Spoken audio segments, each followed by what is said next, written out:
Hello and welcome to another video. It's Ultimate19, or known as Ultimate Gamer 19,000, and I'm here today to make a pretty interesting build. This build is a multi-class of Hexblade Warlock, Paladin, and Aberrant Sorcerer. Mainly Aberrant Sorcerer, but to start off it's taking Hexblade Warlock and Paladin. Now, the main flavor of this build is kind of its origin story. Basically, as a child, you were kind of normal.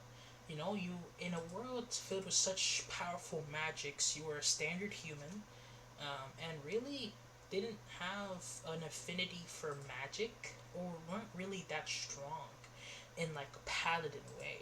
Now, you did live in a village full of paladins, so you are like a lawful good person until your life changed when you found a certain sword that awakened inside of you the memory of the most important day in your life.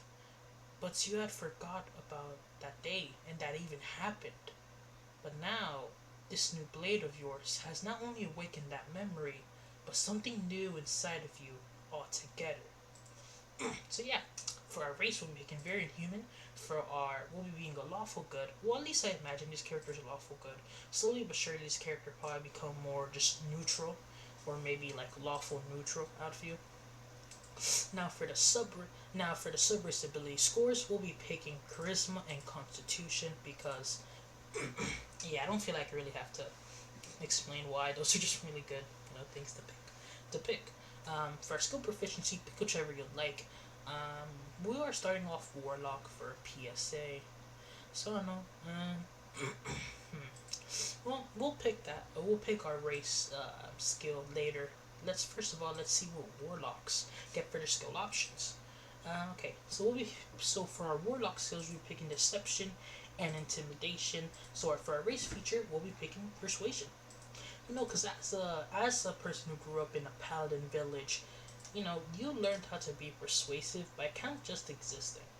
You lived with a bunch of holy paladins. Of course, you're gonna know how to like trick people into thinking you are a holy paladin or know the ways of a holy paladin. So now for our warlock subclass, we will be picking surprise incoming Hexblade. I mean, yeah, everyone saw this incoming. Hexblade Warlock, very strong. Even said in the beginning of the video. Basically, if you don't know what Hexblade Warlock does, it allows us to wield a weapon that doesn't have the two-handed property, and wield it with our charisma modifier instead of strength or dexterity, which is really strong because this build went through many forms. Originally, it was a psionic fighter, sorcerer mine, sorcerer, Psi-Knife Rogue multi-class, which I kicked off Psi-Knife Rogue. Then I ran into this problem that the Psi Warrior needed a good intelligence, and if I wanted to be like a Porlaw Master, stereotypical, fighter, it just didn't really fit in too well. So I thought making it a Hex Warrior overall, I do think it's just a better choice in my personal opinion.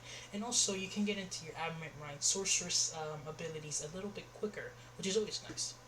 So yeah, you get Hex Warrior. Also, you get Hexblade's Curse, which basically, I think you can reflavor your Hexblade's Curse into kind of just dominating the other person's mind with a bunch of like psionic energy that kind of makes it harder for them to really focus, or at least your attacks, or no, even better, they perceive your attacks to be dealing more damage than they truly are. Yeah, that's good. So now we'll be using point buy. So we want a 16 charisma, a 60.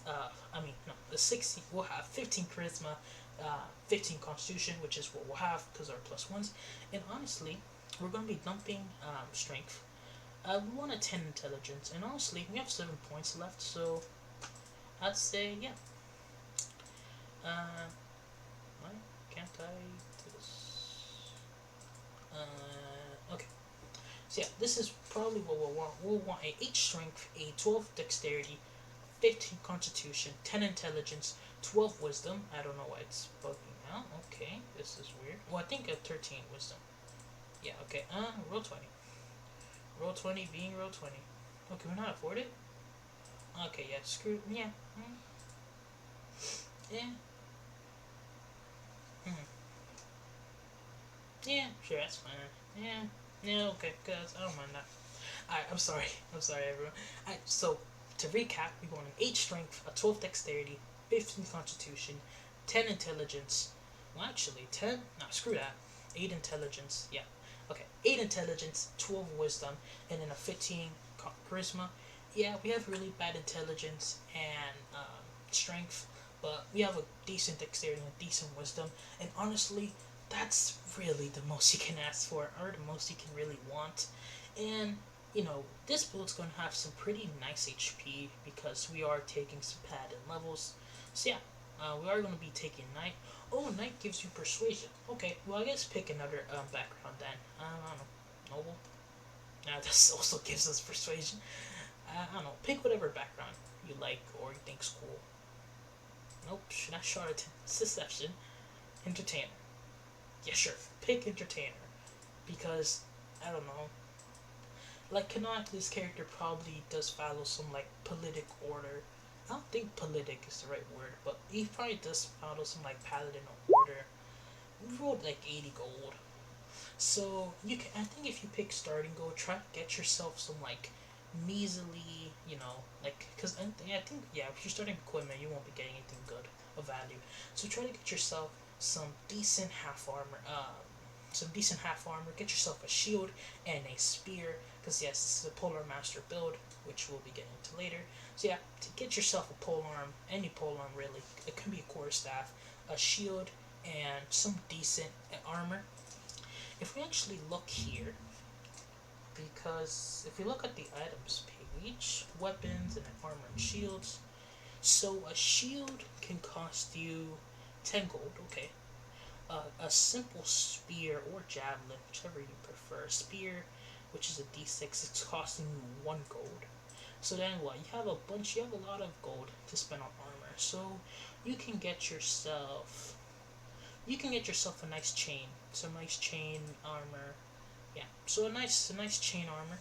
Yeah, we can't fully benefit from that armor, but that'll be fine. And get yourself some nice chain armor, maybe some breast, if you can afford it, maybe get some spiked armor. But yeah, or scale mail. Just get yourself whatever is available. You are building a shield. Yeah, so now for our spells, we are playing a Hex Blade, so our spells should go without warranted. Of course, we're going to be picking Booming Blade or Green Flame Blade, and of course, Eldritch Blast. We are taking Sorcerer levels of this build, so we actually will be taking Shield and Hex here. Shield because there's so many good sorcerer spells that not having to lose on a good sorcerer spell for shield actually is pretty damn nice. And also this helps out with our AC because we don't have a max dexterity, so our AC is lacking a tad bit. But still, when we get sorcerer spells, sorcerer spell slots, we'll be able to just cast shield still with immunity. Also short rest. So for our feats, we'll be taking Polar Master. Why, you may ask? Because Polar Master is really strong. I mean, because again, this character was trained in the ways of like your standard Polar Master Barbarian. No, Paladin, not Barbarian. So this character does know it is a great Weapon Master Polar using build, but it's also a really nice Aberrant Mind Sorcerer. So yeah. That our first level will be the Warlock, and then we'll be taking all the levels until we reach Aberrant Mind. So then after this, we're going to be taking 5 levels of Warlock and then 2 levels of Paladin. Now the simple reason why we are taking 5 levels is simply because, we want to be able to smite more often, so having more attacks is going to be better. Eldritch Invocations, we'll be taking Agonizing Blast, because Agonizing Blast as well. Agonizing Blast, it is very strong. And then Improved Pack Weapon, I think it's called. Yeah, this allows us to get a +1 to bonuses with attack and damage rolls with our packed weapons. Yeah, this is really strong, solely because it just counteracts the pretty crippling effects of your Weapon Master. Early on at least. So now for our Packed Boon, we're picking Packed the Blade. This opens up to use halberds, so now we can finally abuse Great Weapon Master. Which is really cool because next level we'll be getting Great Weapon Master. So now at level 5, we'll be taking, of course, I think it's Thirsting Blade, if I'm not mistaken.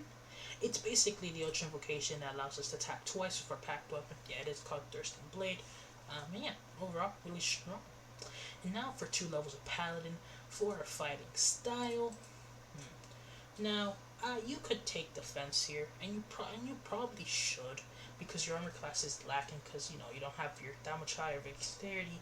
But I think we're gonna be taking blind fighting simply because we do have shield, and also like I think thematics wise, kind of like lore wise, I guess you could say, it makes a lot of sense because this could be our latent psychic powers warning us of things that might be in the shadows. Also, we don't have dark vision, so you know. And also, we gain a fighting style at level 2 paladin, and we are multi-classing out of. And we're gonna start multi-classing to Albert Mind after we take 2 levels of paladin. So technically, this is kind of like our character's first sense of, oh, their psionic powers are getting extremely more stronger, which I really like the flavor of. So now for our 4th level warlock. Feat will be taking Great Weapon Master, which is now a little bit less of like a kind of punch to the face because we have a +1, so it's not only a -4, which is generally better. One of the reasons why Sharpshooter is so broken is because you can get a +2 to archery. So yeah, we do gain an extra cantrip. Pick whichever you enjoy using. I don't know if you can replace cantrips, but if you can, I would probably recommend, still keep Booming Blade. We'll take Presentation because it's really nice. I think you keep Booming Blade simply because the turns that you don't really want to spend all your spell slots smiting, I think just Booming Blading is probably going to be your best option. So now, you do get some new spells.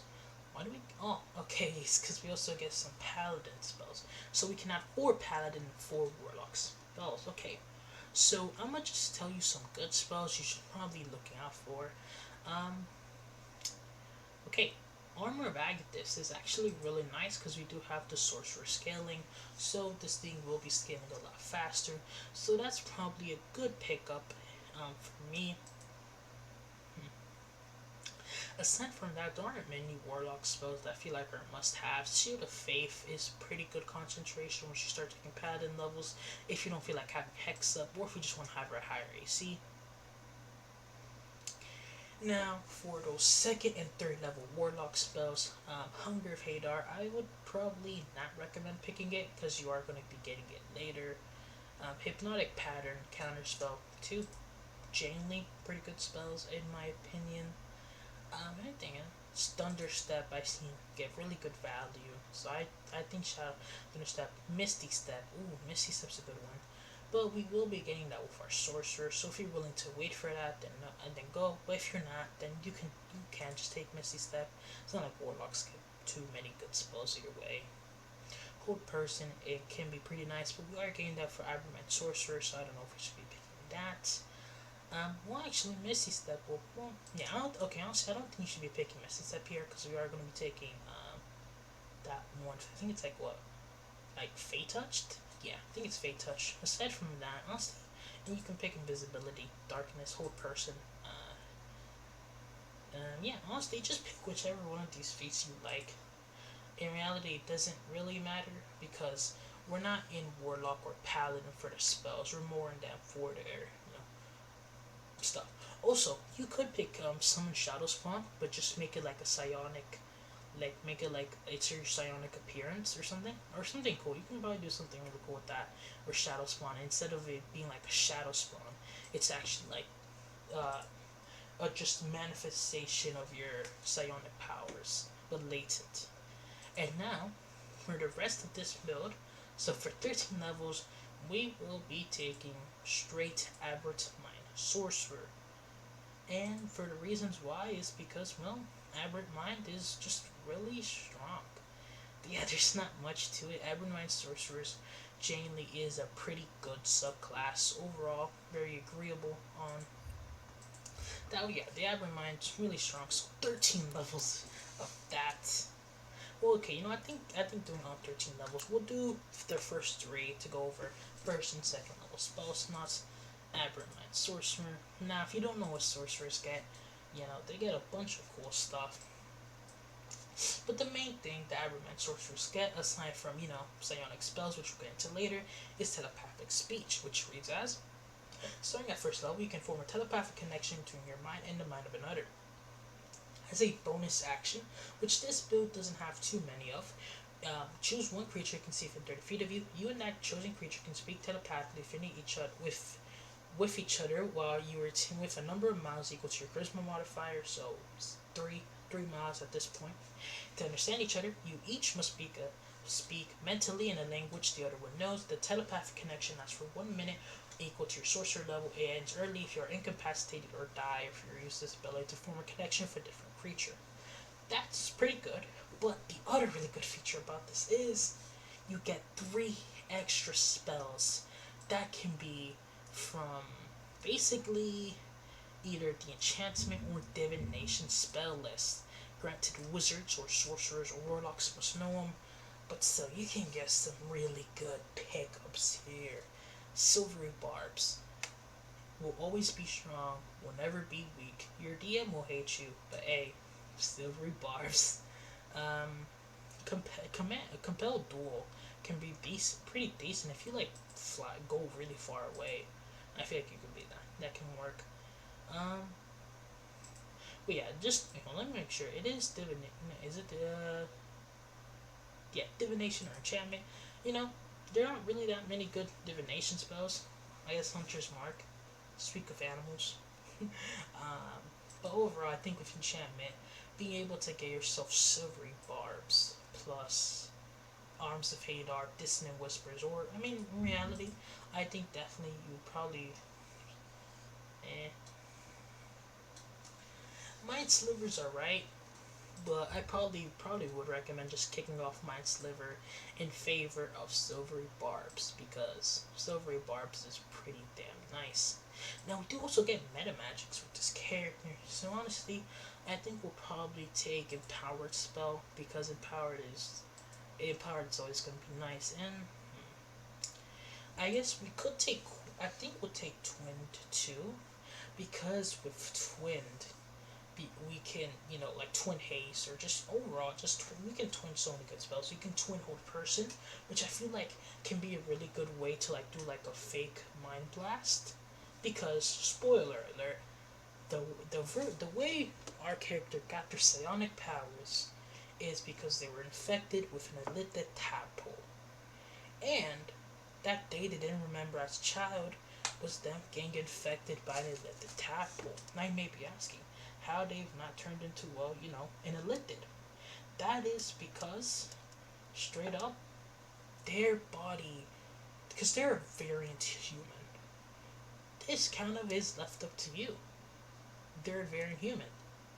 Aside from human, what else are they? In that race connection, you may say, oh, they're Githyanki, or maybe there's some type of, they have some holy thing in their blood. Who knows? But either way, because of part of them, you can say they're Githyanki, so maybe they have some resistance to it, or maybe you could say they always had some innate magic, so their innate magic maybe attacked that Mind Flare tadpole, and to the point it dominated it and gave him his powers, or maybe a really powerful sorcerer, maybe his mother or father, gave up all of their energy, their power, so then their tadpole would slowly be enhancing the child's power instead of taking it away or turning him into a Mind Flare, per se. But yeah, overall, there's a bunch of different really cool options you can make with this build, and I feel like those are just the ones I'm saying, but yeah. Now for spells. So for level 1 sorcerer, there are definitely some spells you want to pick up. Oh, honestly, for cantrips, pick whichever you like. I mean, honestly, there's no real point. I mean, you get Eldritch Blast. You don't need anything aside from Eldritch Blast. But yeah, you do now get really cool spells. So I think we're going to be picking up some really nice ones, such as, honestly, Absorb Elements and Shield. And, well, not Shield, because we already took Shield. Where can I cast Shield? Honestly, Absorb Elements. This is a tough pick. Honestly, pick whichever you like. I mean, if you like Thunderwave, pick that. Ice Knife if you like that. Honestly, pick whatever sorcerer spells you want. In reality, absorb elements is a really key pickup because it's pretty strong. Then at level 2 spells, we get to add calm emotions or detect thoughts, which yeah, we ain't adding those because there's we can add whole person, Tasha's mind whip, which is I guess our first incarnation of our mind blast from being part mind flare. We're having a tadpole, zone of truth, can also be cast. Also, we can get detect thoughts, mind spike, see invisibility, which are some decent spells. So yeah, you know, um, pick whichever other spells.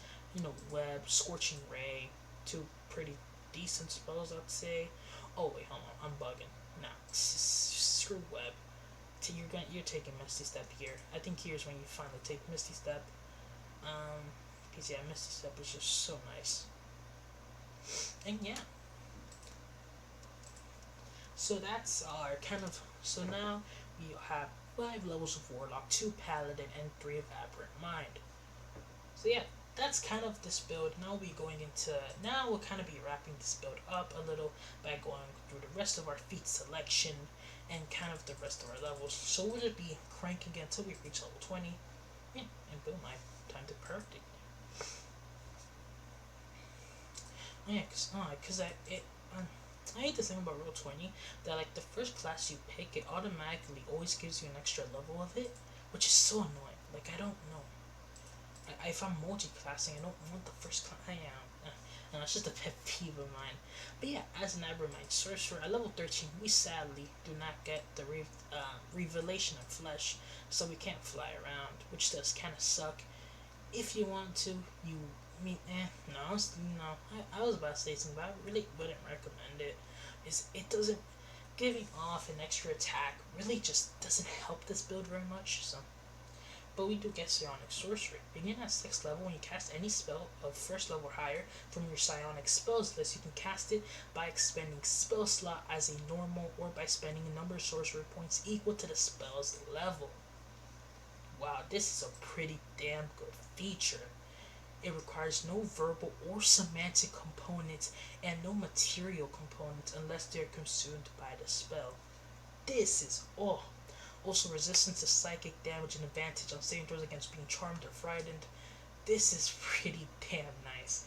Being able to cast things as Rarid's telepathic bond, telekinesis, because normally converting sorcery points into what are they called? Converting sorcery points into spell slots is really expensive. In Baldur's Gate 3, it's like double. So I don't know, that may be the same damn day. I think it is, but either ways, it's still very expensive. So being able to do that for free is super nice. Well, it's not for free, but just being able to do it for at least cost. Now for our meta magics, honestly, I think probably subtle. I think subtle spell will probably make sense with this because a lot of our spells are psionic in thought and way at least. So yeah, now we do get 3 feats. So now I think honestly for the rest of this feats, we took Weapon Master, we took Polar Master. Honestly, just bump up that charisma. And now our maximum level will have 137 hit points. Now what you could do is that maybe your psionic powers grant you more hit points. So if you don't like how, frail this character is, because, 137 isn't the worst, but a lot of characters can have really higher ones. You could take something like Tough. Because Tough, if you don't know, gives you 2 hit points for every level you take. So it's basically like a +2 to Constitution hit point wise, or you can take Warcaster. But I mean, okay, he does have some pretty good concentration. Okay, so you can choose to either take Tough, or maybe if you want to take Warcaster. Really depends on how you want to do this build. I probably would just recommend taking Tough because I like to have more HP, but if you want to, you could just take Warcaster. Now we do get 7th level spells, which is kind of insane. So yeah, we'll just go from 7th level top. Now I think Teleport, like you're psionically shifting your people, Powered Pain, I think just makes sense. You're psionically like blasting someone. Mental Prison, must I say more? Mass Suggestion also. Ooh, Mass Suggestion as a Mind Flare probably doesn't make sense. Hmm. Global Invulnerability doesn't. I mean, I guess it's like global psionic energy that protects you and your allies from like stuff. I mean, hold. I think you get Hold Monster for free. No, no, I think you can. I think you can get Hold Monster for free. From if yeah, you can get Hold Monster and Dominate Person completely for free, which is it's so nice. Yeah, just game. I think you can also get Scry. You can get Scrying for free, and Telepathic Bond. You can also get that for free. Big Beast Hand, Psionic Energy Hand thing that just throws people. Wall of Fire can easily be reskinned as Wall of Psionic Energy, Dimension Door, psychically just imagining yourself somewhere else. Greater Invisibility. You basically emit a wave of psionic energy that makes you invisible to everyone. Dominate Beast, I'm pretty sure you can pick up for free, so we're not even picking that up. Polymorph, I guess you can give someone the illusion of them being a stronger beast, so their body subconsciously makes them as strong as that beast. Doesn't make too much sense for like breath weapons, but you can just, you can just say, oh, psychic, I guess. Greater Visibility, Ice Storm, you can pick that because it's good. Banishment, you just banish someone's mind. Haste, yeah, Haste is really strong.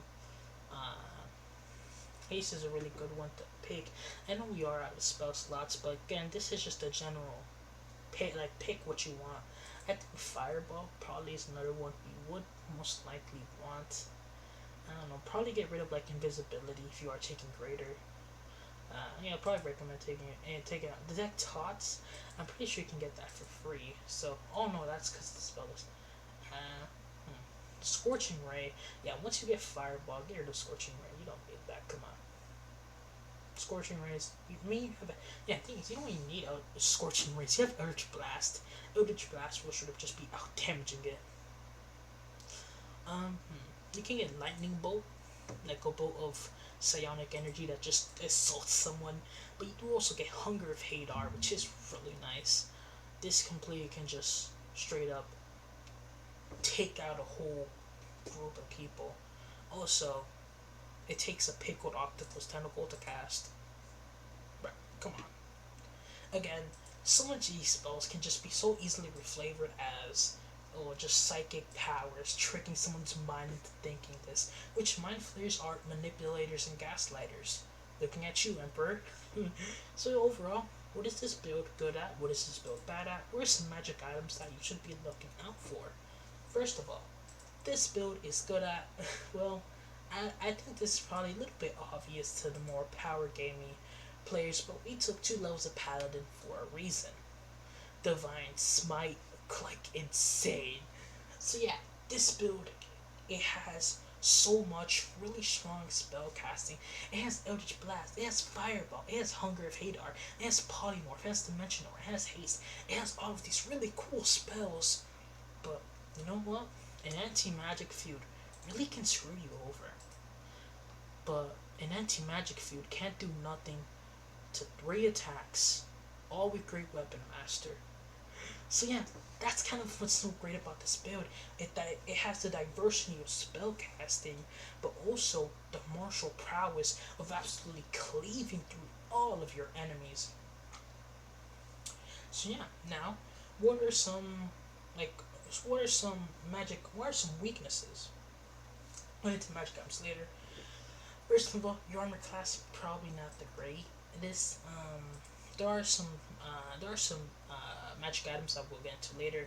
Also, your Constitution saving throw isn't too great either. Which I mean, you don't have many you do have a bunch of like dominate persons, stuff like that. But again, yeah, I mean, you still have so much good stuff. I mean, you still have polymorph, and if you want to, you could just pick up proficiency in Constitution characters. You could take resilient Constitution instead of tough, because you see that last feat is so diverse with what you could take. Because you could take you could take resilient Constitution if you want to. You could take Warcaster. You can take whatever, honestly. Honestly, I think with how lore, I think honestly I probably would recommend taking Resilient Wisdom resilient constitution for that last thing. Yeah, I probably would recommend that if I'm being honest with you all. But for general magic items, again, if your DM allows this, ask them for a halberd of power. Basically, it's a staff of power, but it's a halberd. It would be a +2 halberd, so +3 if you make your packed weapon. It would add 2 to all your saving throws, and allow you to cast some pretty cool stuff. Pretty cool spells for free, such as Fireball, Cone of Cold, a bunch of other really cool spells. Another really cool thing you could also do is pick up some Elven Chain. Basically, if you don't know what Elven Chain does, it allows anyone that's not proficient with it to just wear it as if they were proficient. So that would really help our armor class problem. But even at then, we have so many cool stuff. Even this build is just so versatile because it's what a Hexblade Paladin mixed with Average Sorcerer. And when you mix those two, this build just has such amazing synergy. And also thematically, this build's just super cool too. And if we look over here, we have really good deception, intimidation, persuasion, friggin' performance. We're really good in all those skills. And the point is that this character is slowly but surely becoming Mind Flayer like. It's very manipulative. It's very good at lying to people. It's very good to persuade people. It's good at intimidating people. You know, then it can just unleash. It can dominate people with stuff like dominate person or hold monster, or freaking throw people around with Big B's hand, or shoot out Mind Blast with stuff like Tasha's Mind Whip. Overall, this build is really nice. Thematically makes a lot of sense, and overall, I think you'll have a lot of fun with it. Also, let's not forget Eldritch Blast exists. You know, just chucking Eldritch Blast at someone. Yeah, overall, I think this build is really nice. And yeah, that's today's build. If you guys did enjoy, make sure to like, comment, and subscribe. Those are the most important parts about these videos, so please do it so I can make more videos later on. If you have any build suggestions or ways to improve this build, leave them down below in the comments. But yeah, that's all from your boy, OT19, signing out. Peace.